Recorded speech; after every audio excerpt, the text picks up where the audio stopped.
For 1,400 years, it has been a holy pilgrimage to a sacred site. For a Muslim raised in Islam particularly, it is very strongly a feeling of coming home. A site you are forbidden to enter unless you are Muslim. And if you are a Muslim, it is a sacred duty, an act of faith. There's a sense of return, which really involves the human heart when you come to Mecca. Tonight, the Hajj, one American's pilgrimage to Mecca.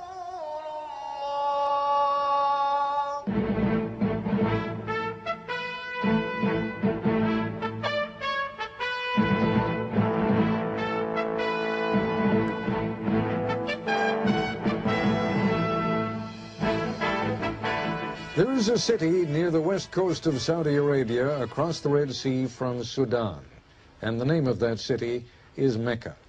5 times every day, no matter where in the world they are, devout Muslims face in the direction of Mecca to say their prayers. More than 5 million of those Muslims live among us here in the United States. More American Muslims than Jews. Throughout the world, there are more Muslims than Roman Catholics. And if you were inclined to believe that most Muslims are Arabs, you would be wrong. By far the largest number of Muslims come from outside the Middle East, over 150 million from Indonesia alone. At least once in his or her lifetime, every Muslim is expected to make the pilgrimage, or Hajj, to Mecca. This is the time of year, between the 7th and 12th days of the last month of the Islamic year, when the Hajj is made. Usually, somewhere in the neighborhood of 2 million Muslims come to Mecca each year at this time. And the Saudi government routinely makes pictures of the Hajj available around the world. But for an American reporter to have access to Mecca and the Hajj, he would need to be a Muslim. Which is why we turn to Michael Wolff to take us where no non-Muslim has ever been. Islam means acknowledging the oneness of God, surrendering to it, cooperating with the way things are. I am a Muslim. I revere the same God as my Christian mother and my Jewish father. Allah is simply the Arabic word for the God of Abraham, Moses, and Jesus. I find the absence of priests and rabbis attractive. Being a Muslim, God is as near as the veins in my neck. This directness is most apparent on the pilgrimage. You embrace your religion, you take part in a spiritual drama, very public and very personal all at once. The Hajj begins at one of 5 stations specified by the Prophet Muhammad. Here we enter the state of ritual purity called Ihram. For men, the required dress of the Hajj is 2 unstitched lengths of white cotton cloth and a pair of sandals. Women traditionally wear plain forms of their usual dress. The garments are a symbol. The person who wears them agrees not to harm plants and animals or fellow pilgrims. No arguments, no violence. We agree to keep the peace. The garments are a great leveler, too. Who can tell rich from poor? At the start, I have to accept how naked and frail I feel in these bath towels and try to remember what they mean. They're hard to get used to at first because, in a way, they put an end to my everyday identity.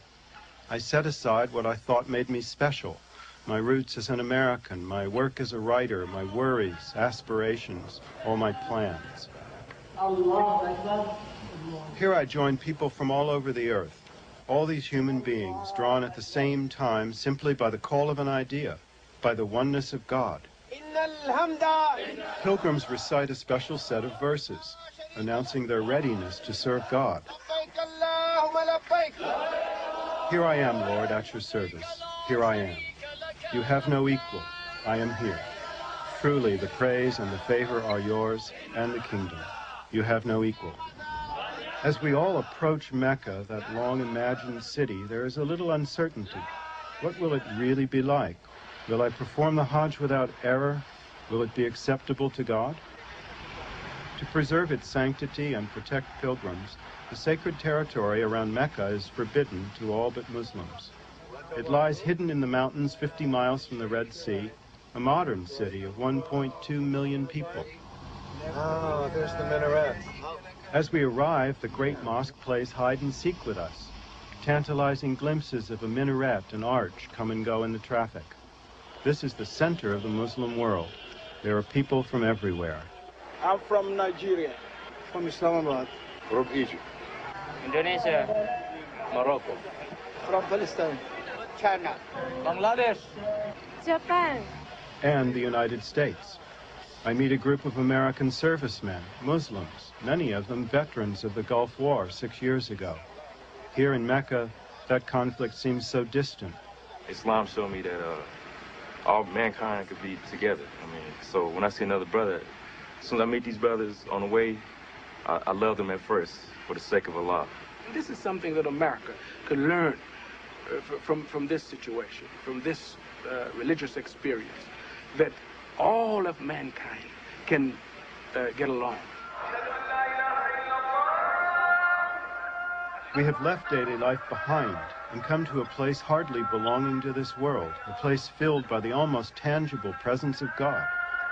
أشهد أن محمدًا رسول الله.